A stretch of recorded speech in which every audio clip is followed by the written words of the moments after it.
আমরা মুসলমান, আমাদের দুইটা ঈদ আছে, ঠিক কিনা বলেন? একটা ঈদুল ফিতির আর একটা ঈদুল আজহা। ইতিমধ্যে ঈদুল ফিতির আলহামদুলিল্লাহ চলে গেছে, আমরা ঈদুল আজহার অপেক্ষায় আছি। রসুল বলেছেন মুসলমানদের দুইটা ঈদের দিন, একটা হলো ঈদুল ফিতির আর একটা ঈদুল আজহা, ঠিক আছে? এখন আরেকটা ঈদ আমরা আবিষ্কার করছি, ঠিক কিনা বলেন? এটা হলো পহিলা বৈশাখ। এটা পহিলা বৈশাখ নাকি কালো বৈশাখ, সেটা আপনারা একটু চিন্তা করবেন। একটু করে আপনাদেরকে বলি, পহিলা বৈশাখের উৎসব শুরু হয়েছে 60-এর দশকে।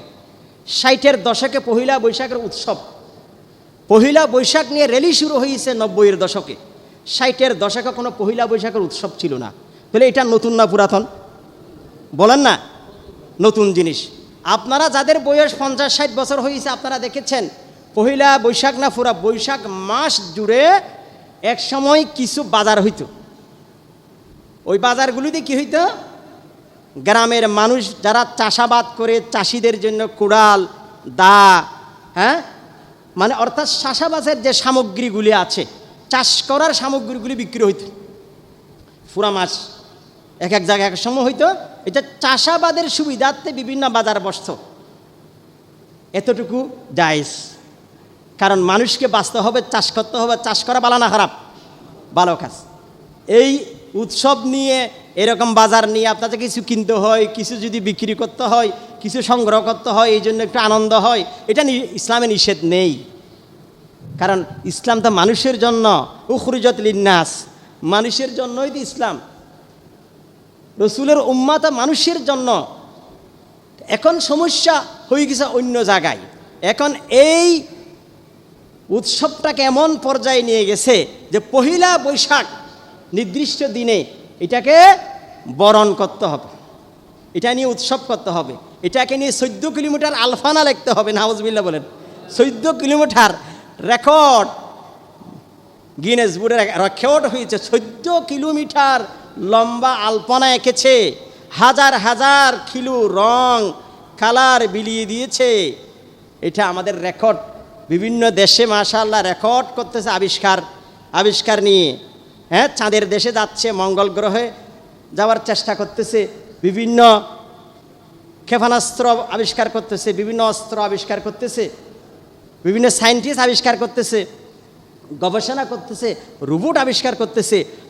সেখানে ওরা বিশ্ব রেকর্ড করতেছে। কিন্তু আমরা বিশ্ব রেকর্ড করতেছি কোথায়? আলপনা একে 14 কিলোমিটার। যে দেশের মানুষ সঠিকভাবে বিদ্যুৎ পায় না, গ্রামে গেলাম 4 ঘন্টা, 3 ঘন্টা, 5 ঘন্টা কোনো বিদ্যুৎ নাই। এই এক সপ্তাহ গ্রামে কীভাবে যে জীবনটা কাটাইছি আল্লাহ দেখেছেন। এই বাংলাদেশের উন্নতি হয়েছে। তো এখন যে দেশের মানুষ বিদ্যুৎ পায় না, ওরা 14 কিলোমিটার রং মাখে কোথায়? পায়ের নিচে, রাস্তায় রং মাখে। মনের মধ্যে তো রং অনেক বেশি, ওদের অনেক রং মাশাআল্লাহ, কালারগুলি বিলিয়ে দিচ্ছে বাংলাদেশের তরুণ তরুণীদের জন্য, যাতে একটু ডিজি পার্টি করতে পারে, লাফাইতে পারে, শরীর দেখাইতে পারে, কোমর দুলাইতে পারে। নাউজুবিল্লাহ বলেন। যেখানে মানুষ বিদ্যুৎ পায় না, সেখানে আপনি রং মাখার সময় কোথায় পেয়েছে? আপনি রং বিলিয়ে দেওয়ার সময় কখন পাইছে? এগুলো তো অপচয়। এই রংগুলির রাস্তা থেকে পানিতে যাবে না, পানি নষ্ট হবে না, মাছ মরবে না, চাষাবাদ নষ্ট হবে না।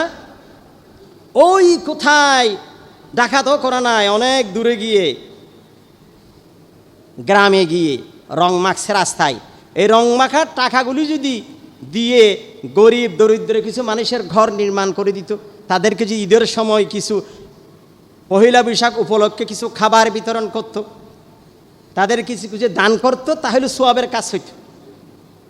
পহিলা বৈশাখ তো আর নিষিদ্ধ না। পহিলা বৈশাখ তো আপনি ডাকলেও আসবে, না ডাকলেও আসবে, আপনি স্বাগতম জানাইলেও আসবে, না ডাকাইলেও আসবে। কারণ পহিলা বৈশাখ তো একটা ঋতুর নাম। এটাতে কে সৃষ্টি করছে? আল্লাহ। তা এই পহিলা বৈশাখকে আপনি স্বাগতম জানাবেন, র্যালি করবেন, মঙ্গল শুভযাত্রা বের করবেন। তো মঙ্গল কি আপনাকে এই শুভযাত্রা মঙ্গল দিতে পারে? পহিলা বৈশাখ আপনার মঙ্গল দিতে পারে? আমরা কি মঙ্গলের মাতে বিশ্বাস করি? মঙ্গলের মা বিশ্বাস করে কারা? হিন্দু ধর্মের মানুষ, বুদ্ধিস্ট ধর্মের মানুষ, যারা প্রকৃতিকে পূজা করে, যারা মঙ্গলের মাতে বিশ্বাসী, অমঙ্গলের মা বিশ্বাসী, অন্ধকারের মায়ে বিশ্বাসী, আলোর মায়ে বিশ্বাসী, শিক্ষার মায়ে বিশ্বাসী, তারা মঙ্গল চাইতে পারে কার কাছে? মঙ্গলের মায়ের কাছে। তা আমরা সব কিছু কার কাছে চাই? আল্লাহর কাছে চাই।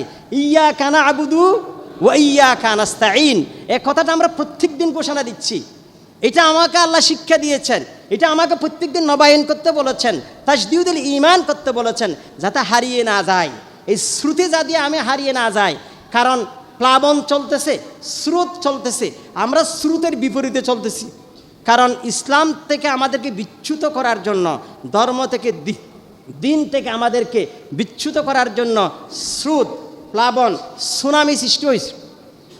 সুনামিতে টিকার জন্য আল্লাহ আমাদেরকে শিক্ষা দিয়েছেন কি, প্রত্যেক দিন 5 ওয়াক্ত নামাজে সূরা ফাতিহার মধ্যে ইয়াকা না'বুদু ওয়া ইয়াকা নাস্তাঈন, হায় আল্লাহ একমাত্র আল্লাহরই আপনারই ইবাদত করি, সব কিছু কল্যাণের সাহায্য একমাত্র আপনার কাছে চাই। সুবহানাল্লাহ বিহামদিহি। যারা প্রতিদিন আল্লাহর কাছে কল্যাণের সাহায্য চায়, কল্যাণ কামনা করে, সেই মানুষগুলি কি পহিলা বৈশাখে মঙ্গল রেলি বের করতে পারে?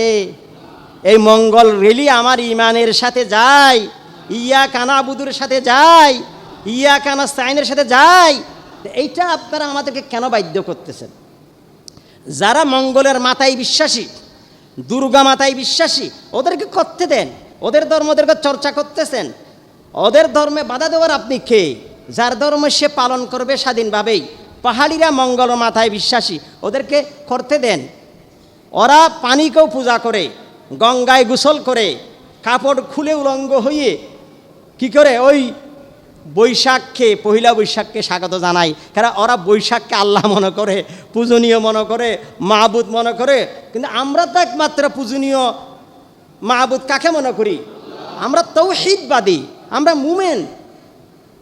কেন আমাদেরকে এই কাজ করতে হবে? এবং যাদের কাজ তাদেরকে করতে দেন। আর আপনারা এইরকম রেলি করলেই কি মঙ্গল চলে আসবে? ইসলামে লা তিয়ারাতা ফিল ইসলাম, ইসলামে অমঙ্গল বলতে মঙ্গল বলতে কিছু নেই।